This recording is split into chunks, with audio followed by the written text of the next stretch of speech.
नमस्कार, स्वागत है आपका बिहार अपडेट पर।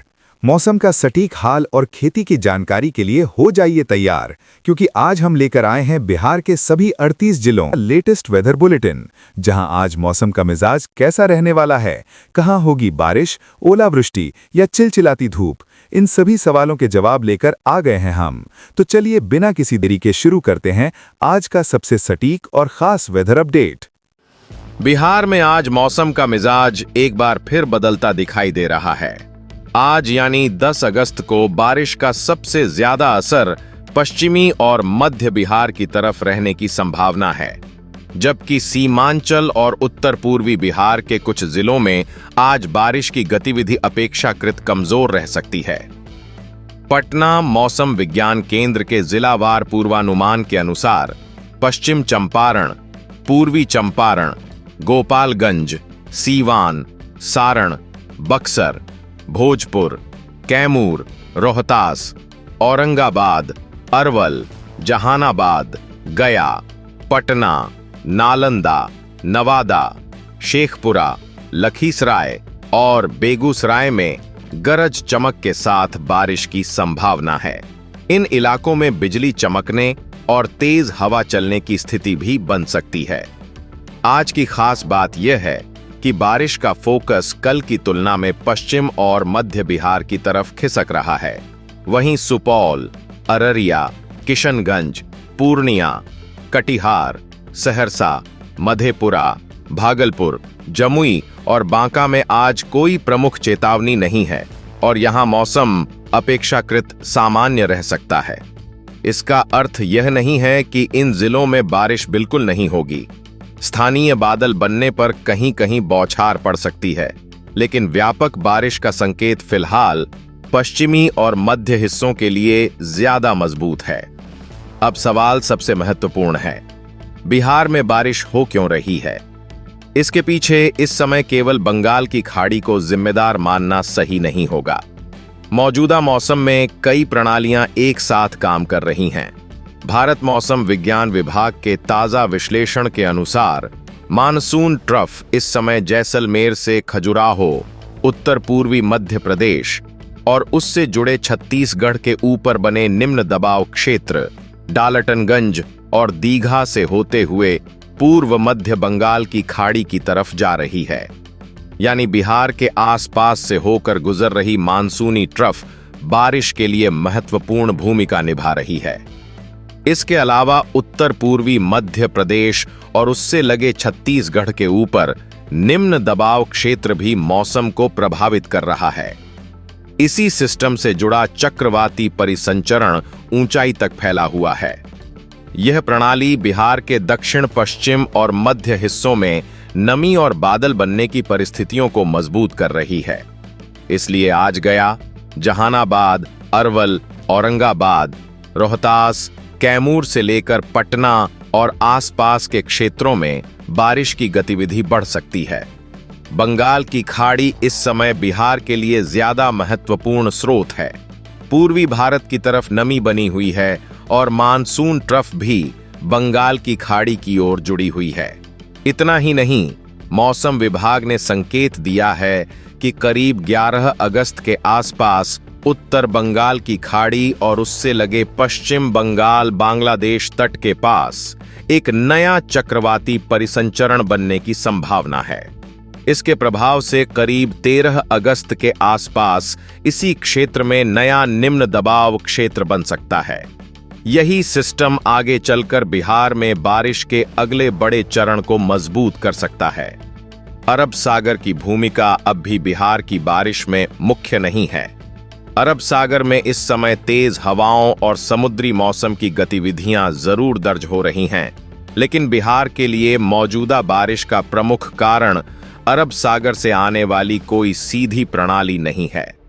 बिहार के मौसम को फिलहाल समझना हो तो क्रम होगा: मानसून ट्रफ, उत्तर पूर्वी मध्य प्रदेश का निम्न दबाव क्षेत्र, बंगाल की खाड़ी से नमी और आगे बनने वाला नया सिस्टम। आज बारिश का तरीका भी लगातार बारिश जैसा नहीं रहेगा। कई जगह पहले उमस और बादल बढ़ेंगे, फिर दोपहर बाद या शाम के समय गरज वाले बादल तेजी से विकसित होकर अचानक तेज बौछार दे सकते हैं। कुछ स्थानों पर बिजली चमकने और तेज हवा के साथ बारिश का छोटा लेकिन प्रभावी दौर बन सकता है। मौसम विभाग ने बिहार में गरज चमक और तेज हवाओं की गतिविधि जारी रहने का संकेत दिया है। और आगे की तस्वीर और महत्वपूर्ण है। 11 और 12 अगस्त को बारिश बनी रहेगी, लेकिन 13 अगस्त से बिहार में बारिश का दायरा दोबारा व्यापक होने की संभावना है। मौसम विभाग ने 13 से 15 अगस्त के बीच बिहार में कई स्थानों पर भारी बारिश की संभावना जताई है।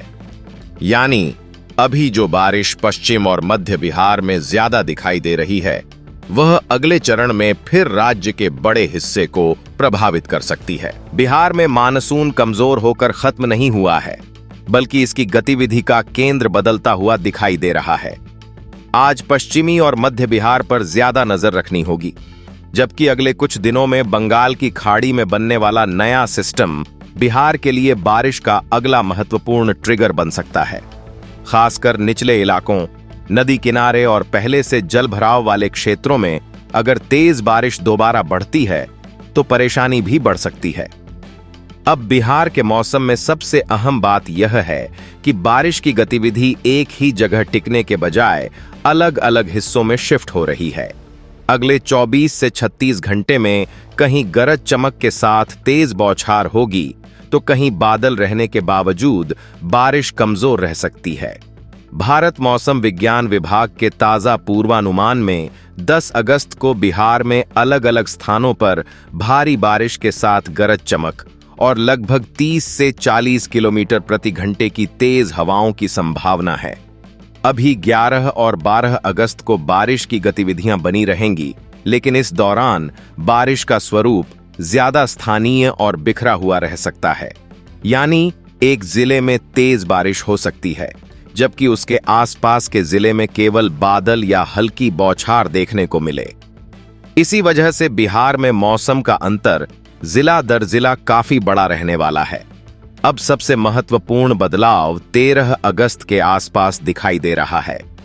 बंगाल की खाड़ी के उत्तर पश्चिमी और उससे सटे पश्चिम मध्य हिस्से में एक नया निम्न दबाव क्षेत्र बनने की संभावना पहले से जताई गई थी।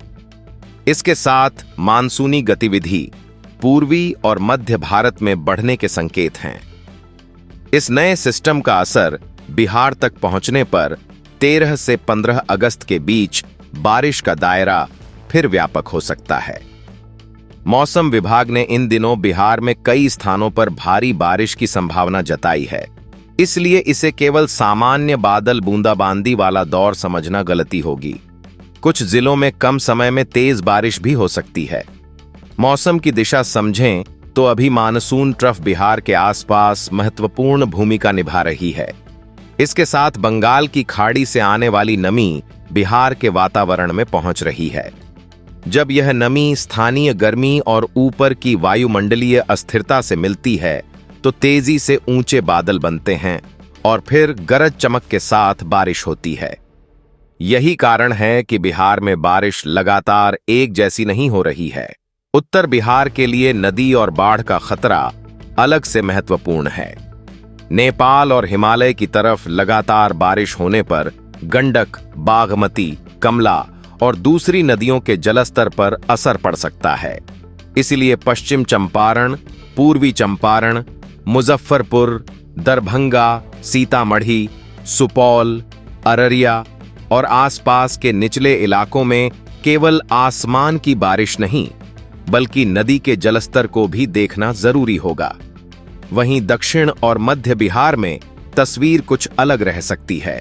पटना, गया, नालंदा, जहानाबाद, भोजपुर, बक्सर, रोहतास, औरंगाबाद और आसपास के क्षेत्रों में बारिश का दौर बन सकता है, लेकिन हर जिले में समान मात्रा में बारिश होगी, ऐसा कहना अभी जल्दबाजी होगी। स्थानीय गरज वाले बादल जहां मजबूत बनेंगे, वहीं बारिश ज्यादा तेज हो सकती है। किसानों के लिए आने वाला दौर राहत और जोखिम दोनों लेकर आ सकता है। जिन खेतों में धान की रोपाई के बाद पर्याप्त पानी नहीं है, वहां अगले कुछ दिनों की बारिश मिट्टी की नमी बनाए रखने में मदद करेगी। लेकिन जहां पहले से खेतों में पानी जमा है, वहां लगातार भारी बारिश जल निकासी की समस्या बढ़ा सकती है। खासकर निचले खेतों और नदी किनारे के क्षेत्रों में अतिरिक्त पानी की निकासी पर ध्यान देना जरूरी होगा। और एक बात बिल्कुल स्पष्ट है, अभी बिहार में मानसून खत्म होने या पूरी तरह कमजोर पड़ने का संकेत नहीं है। 10 अगस्त को बारिश, 11-12 अगस्त को गतिविधियां और फिर 13-15 अगस्त के बीच संभावित नए सिस्टम के प्रभाव से बारिश का एक और मजबूत चरण बन सकता है। इसलिए आने वाले दिनों का मौसम 3 चरणों में समझिए। पहला, अगले 24 से 36 घंटे स्थानीय तेज बारिश और गरज चमक। दूसरा, 11-12 अगस्त को बिखरी लेकिन जारी बारिश। और तीसरा, 13 से 15 अगस्त के बीच बंगाल की खाड़ी से बनने वाले नए सिस्टम के प्रभाव में बारिश के व्यापक होने की संभावना। यानी बिहार के मौसम में फिलहाल ब्रेक नहीं, बल्कि सिस्टम के बदलने के साथ बारिश के केंद्र के शिफ्ट होने का दौर चल रहा है। खासकर 13 अगस्त के बाद की गतिविधि पर सबसे ज्यादा नजर रखनी होगी, क्योंकि यही चरण राज्य के वर्षा घाटे को कुछ हद तक कम करने में मदद कर सकता है। हालांकि पूरे बिहार में बारिश की कमी तुरंत खत्म हो जाएगी, ऐसा दावा अभी वैज्ञानिक रूप से उचित नहीं होगा।